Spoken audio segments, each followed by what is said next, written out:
There are days when you literally have to get a horsewhip out and get yourself motivated. Now, I couldn't find a horse, I couldn't find a whip, so instead, I'm just kind of flogging myself a little bit here to get myself motivated to work on stitches today. So today we're going to be working on laying out the subframe connector on the passenger side and coming up with the design and the things that we're going to be doing for that. Hopefully we'll get that cut into the floor. We'll see how far we get. Let's stay tuned, watch the show intro, and I'll see you in 30 seconds. I'm Mike, and this is My Car's Shop. Working out of a 100-year-old refurbished barn, bringing 35 years of experience to projects considered beyond repair. Vision, creativity, and problem solving are essential tools in this place. Watch as we transform junk into polished metal miracles. This is My Car's Shop.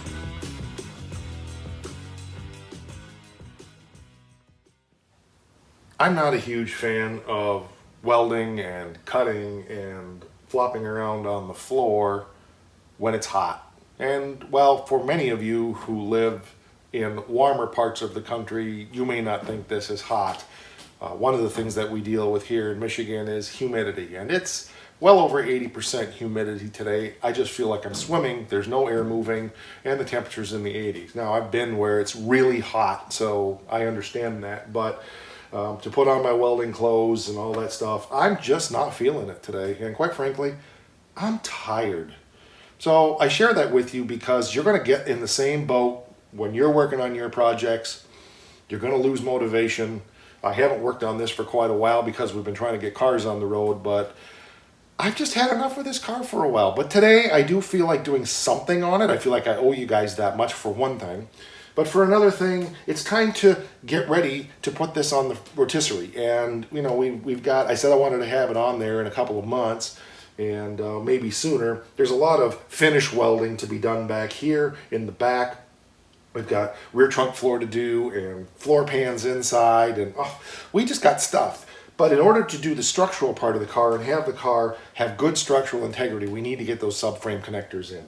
So I've laid out what I think needs to happen. We've got to start, we've just got to start doing it. And so once again, as you know, I'm just standing here talking because, well, today I'm standing here talking because I'm really having a hard time getting motivated to do this. But you guys give me a good swift kick in the hind end and let's get it done. So I measured it out and we need to go about 43 to 48 inches. I want to try to sink as much as I can of the subframe connector from, it goes right up into here, back to there. We've got to cut the floor out to make it work. Unfortunately, you know, most of this floor is junk, so it should be easy. Unfortunately, the floor up in here is good, probably the only good floor in the car, so I want to be a little bit careful of that. And there's a few tips and tricks that I'll show you on how I do this. I also believe this subframe connector is going to have to kink a little bit because of where the torsion bar mount is up here. We don't want the subframe connector to interfere with installation and removal of the torsion bar. So there's a little head scratching to do on that. We're also going to have to modify the bottom of the 2x3 box tube a little bit to get it to drop down into that rear frame rail the way we want.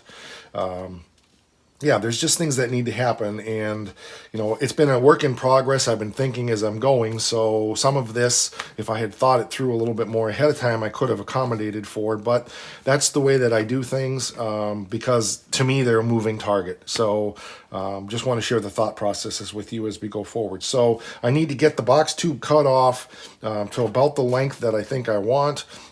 Make sure it lays back into the frame where I want it, and figure out how we're going to modify it to get it to go down into the frame as much as possible. So I'll have more to say about that as we move forward.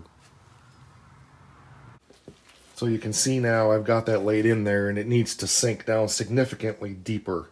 And of course it's got to be cut off. But what I want to do is kind of lay this out where it could go naturally, and then drill a couple of holes down through the floor to see where it's going to land without modifying it at all as far as hitting the torsion bar. If we're lucky, it will come on the outside of the torsion bar. I don't think we're going to be lucky. My feeling from looking underneath is that it runs right into the torsion bar, which means I'm going to need to pie slice this piece and be able to bend it at some point in here to get it probably parallel to the rocker panel would be the most ideal situation. So we'll see where we come out on that, but this is the first step in just kind of doing the brain work on, how are we going to lay this box tubing in here and make it fit. As I think the other thing we're going to need to do, because I did replicate the factory frame width, if I had thought ahead, which I didn't, I would have made this frame rail just a bit wider than factory so that this would have fell right in there. But it's no big deal, because remember that the strength in box tube is in its sides more than anything. So if we had to just cut some of it out and narrow it down to get it to drop down into the box tube, that's going to work just fine. That won't be a problem at all. We'll just take and cut it a little bit on the end and then squeeze it together and weld it back, and it'll fall right down in place. I know that my cross member is about right here, so I'll drill a couple of holes in this vicinity.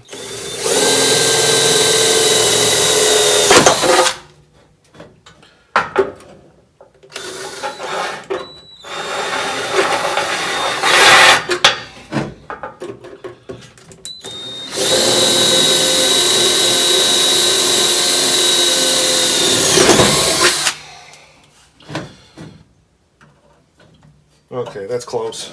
So the purpose of those two holes is so I can go underneath now and see where the end of this is going to fall in line with the torsion bar mounts, as I said. Okay, so you can see I dropped a couple of screws down just so it shows where that would come, and it's exactly as I suspected. It's basically going to hit here, which means I can't attach it for one thing, but the other problem is I won't be able to remove the torsion bar, and obviously that's something we would need to be able to do should we have a suspension issue or if it should break. So I think that where we wanted to put it is over in here. Now the good news is this torsion bar starts here but angles outboard as it goes forward. So if we were to remove it, it actually comes inboard in the car like this. So that shouldn't be a problem if we mount our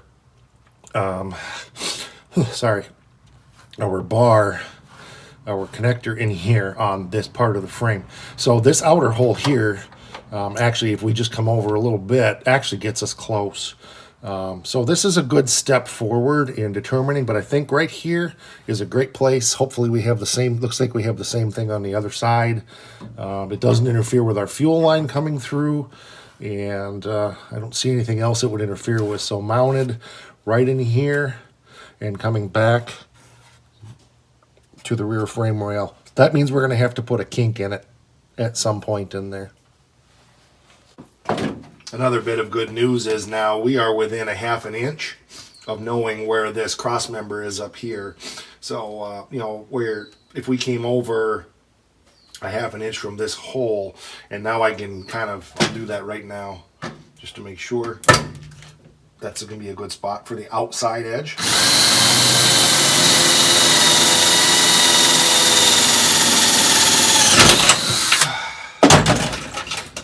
Well, it didn't break the drill bit at least, so that's good.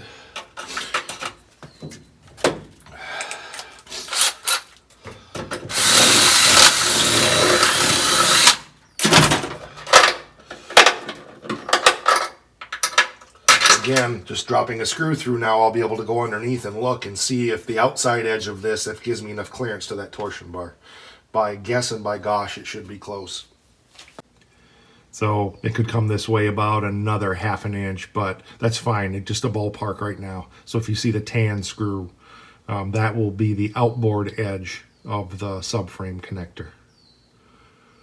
And you can see that we're just a ½ an inch away from the cross member in there. So I can really use that as a fairly accurate measurement point for determining now how long I want to cut that 2x3 box tube, because I think that's our next step.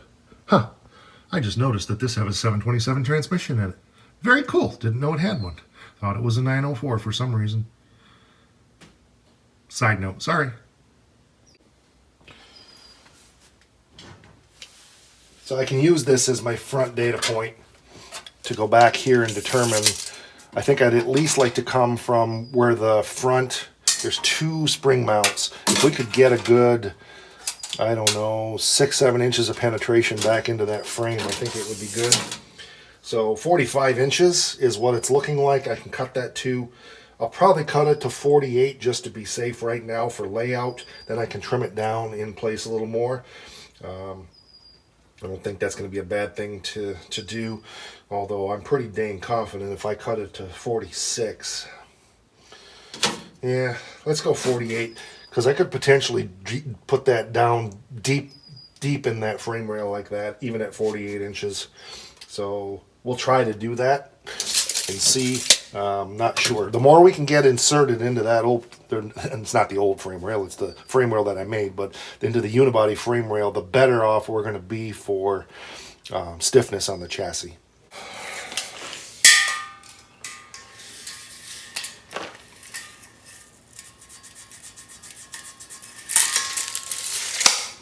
Would that I had a chop saw, but I don't, so we'll get the Sawzall out.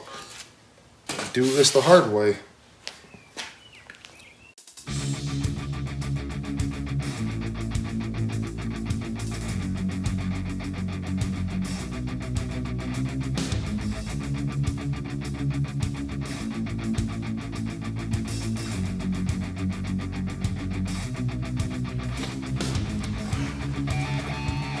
You'll notice that I cut that on a little bit of an angle. I did that in anticipation of how it's going to line up against that cross member, because it's not perfectly square there. No, I didn't. Don't be that gullible. That's just the joy of using a chop saw or a Sawzall the way that I did. It was a happy little accident, quite frankly. I saw it was starting to walk off and I thought, you know, I need to cut that at an angle up there anyway. I'll probably have to trim it. So I would like to tell you that I was that brilliant to think of that, but I wasn't. That was just yeah, the saw went walkabout, but I got it chopped off. That's all that matters. So up here at the front, I've got it ballparked approximately where that is, close enough. And I think what we're gonna do back here is just make our slice right where it comes out of the floor.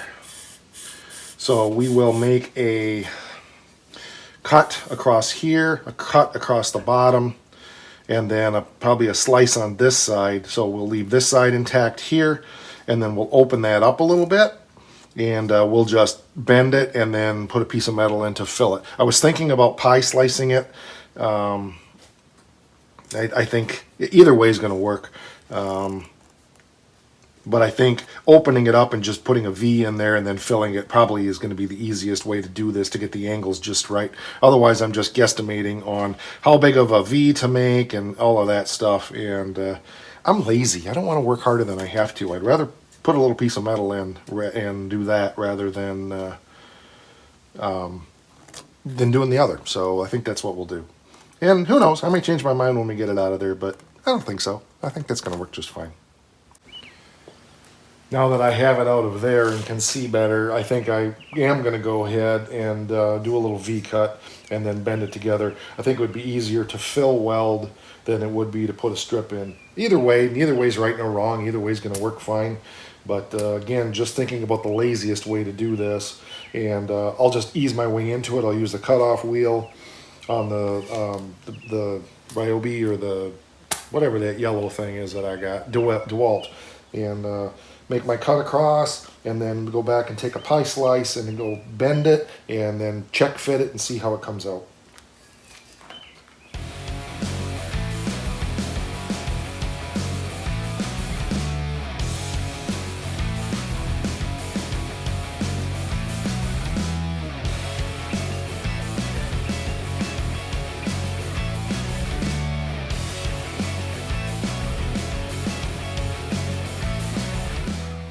So the next thing now we've got to do is cut this off flush here with the front of that floor pan where it drops down, and then that angled piece there will drop right in place. So I think I'll start that with the cutoff wheel and get as much of it done as I can, and then I'll have to probably finish it with the Sawzall. So yeah, it wasn't fun on the other side. It's not going to be fun on this side, but it's got to be done. So let's get it done. Oh, that reminds me. Yes, I also need to make it just a bit. It needs to flange here, so good thing I thought of that. I need to leave myself an extra ½ inch for flanging.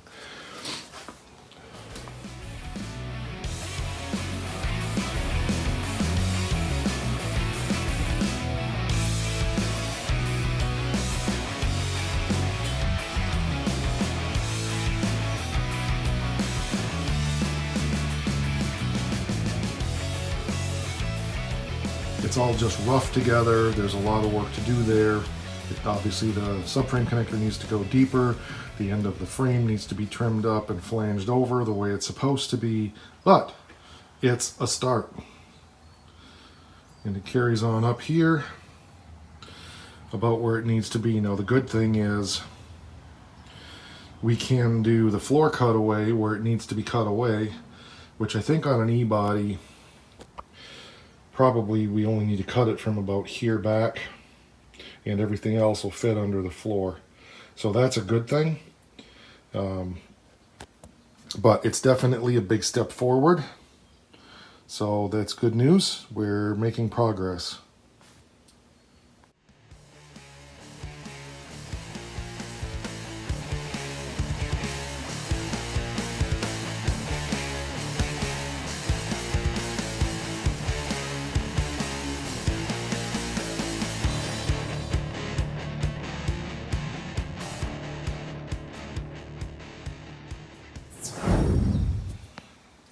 Now you can see what we've got there. My angle is lined up with the front flanges of that frame rail. It runs up here and it's about in the right position, so we can start marking out the floor where we're going to want to cut it, and then determine how far forward we have to come. But I think the next step, there's a big goober of weld down in there that's kind of holding things up. So we need to get that ground out of there somehow. And then probably need to trim down the bottom of that frame rail just a little bit so that we can get it down all the way into the bottom. I should say bottom of the subframe connector to fit down into the bottom of the frame rail. Have you considered the plight of the small YouTube channel? Have you thought about how you could help? There are people all around the world who could reach out and who could help. You could hit that like button right now. You could subscribe to the channel. It doesn't cost anything, and it only takes a moment. Please reach out. Help others who are in need. Help out the small YouTube channels. Like and subscribe. In order for us to proceed further in getting the subframe connector sunk down into the frame, we need to actually go ahead and weld that frame rail to the three spring mount brackets that weld to the frame in there, and get those in there good and solid so that we can move forward in putting that in. I did some grinding inside the frame rail and I got it so it will go down inside, but it's spreading the frame rail out enough and causing it to go cattywampus. So I want to try doing that first with it welded to those brackets to see if I can form it the way I want it. If I can't, then we'll start modifying.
Okay, so you can see we've got that kind of driven down into the frame. So the next step is going to be cutting the floor pan to fit it. And I think we'll only need to cut it up into here, maybe, something like that. It obviously needs to drop down a lot more in the front, but I really can't do that because it's hitting right up here on the floor and holding it at a nice angle. So we need to get it cut out so that we can push this down through where it belongs and then start lifting it up into place and finish the trimming. So we'll cut this floor, I'm going to say up to here. That may be a little too much, but that's okay.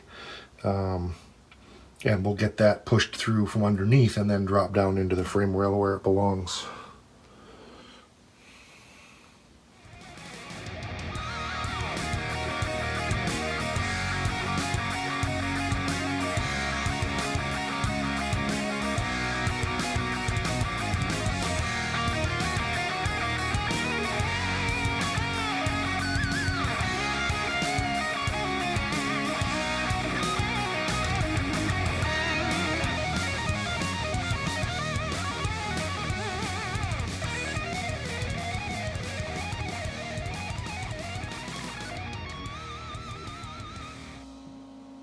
All right, you can see we got it cut out now. It's falling down through, so we just got to lift it up in the front, put it down in the back, and find out if we've cut enough of the floor or not. Well, let's see how we did. I don't have a jack here handy, but I think if I lift it up by hand under there, it'll get me close to knowing what's going on here. Of course, I have 7,000 cords and wires and hoses and every other friggin' thing in the way, but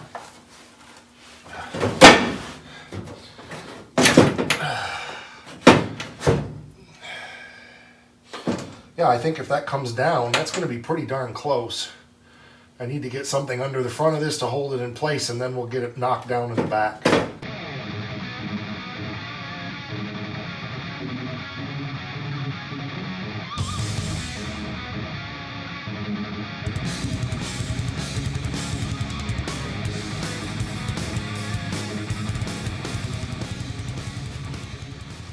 I'm guessing it's going to need to be cut a little bit more up there, but let's knock it down in the front and see what we get, or in the back. But I got to find some mufflers for my ears because this is going to be loud. The heck did they go?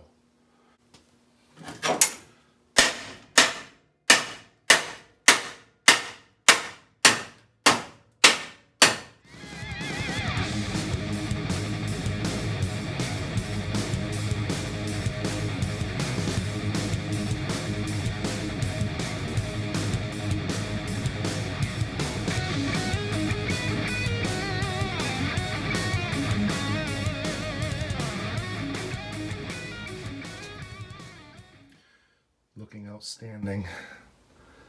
And I think that's a good position for that to be in. The frame rail needs to squeeze back together again, but that's not a big deal. It didn't go down all the way in the bottom, but I think I'm okay with that. I'll show you from underneath what I mean. So you can see here that it didn't quite go down because this is a little less than 2 inches, but I think what I'll do is I will just trim this, a little angle out here, and then just tap that up. And it will have a nice little angle blend in, and it will be just fine.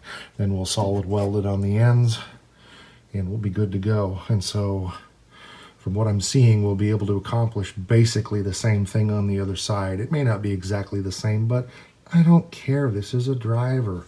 You know, I could possibly horse around and get that down another 1/2 inch and blah, blah, blah, and blah, blah, blah, but I don't think I care. I think it's fine. Main thing is what it looks like when it's done, as long as it looks respectable. Up here, you can see that we are against that pretty good. It's back a little too far, so the frame rail needs to go forward about 1/4 inch, but again, we're just rough fitting it for now, so I think I'm happy with that. It's not even so much that it needs to go forward, it's that crooked cut that I need to straighten out. So once I get that straightened out, I think we'll be golden. You can kind of see what I'm talking about from that angle there.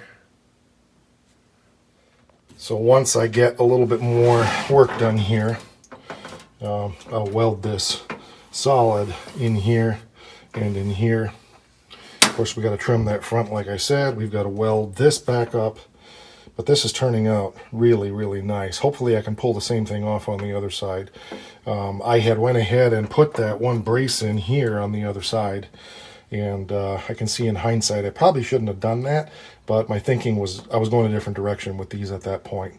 I didn't think about doing this full insertion piece. So yeah, this is going to work good. I'm making it up as I go. So there's always adjustment and readjustment when you're doing stuff like that.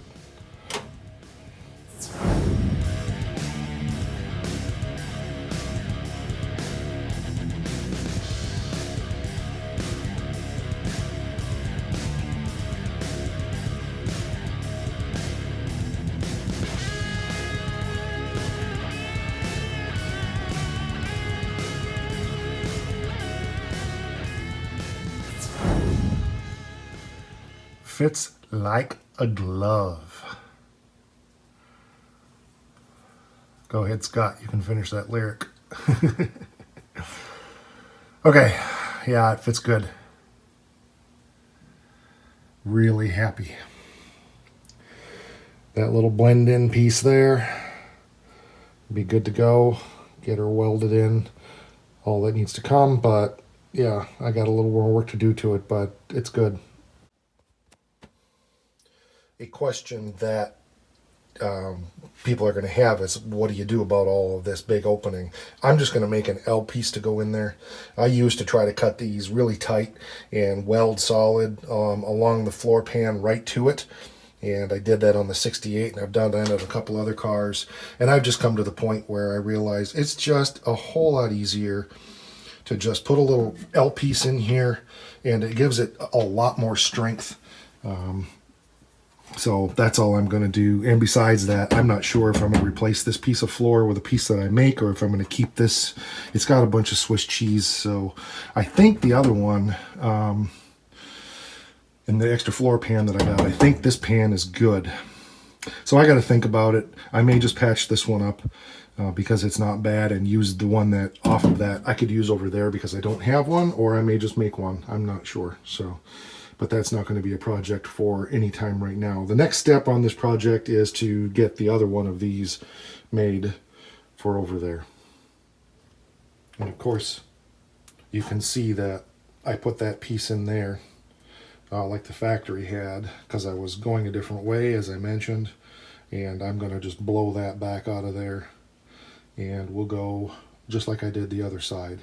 So we'll have to open this back up again. See, originally I was going to just butt up against this with that piece and weld it.